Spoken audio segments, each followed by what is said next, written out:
आखिरी मिनटा की खेल बाबा जी जट साहिवाल का जट निकल के आया सामने और कोशिश की बहादुरी जट पर आपको बताता हूँ जरूरत है नंबर मेरे खाते ढोल के नच दे पंजाबी टके ढोल से लवा के तलहा मनीर गुजर की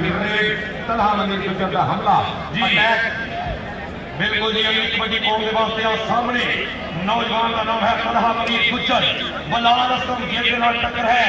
देखेंगे बलाल असलम गिल और तलहा मनीर गुजर आओ ताई हिट नंबर तलहा मनीर गुजर अपनी टीम वास्ते ले गया ऐसे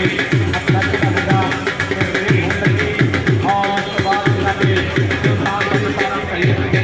कल पीने पट्टा खिच्ची चल कामना होगी तू रौंग दे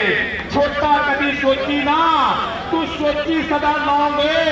सोच नालो बन जेड़ा ओदा दस्तूर आ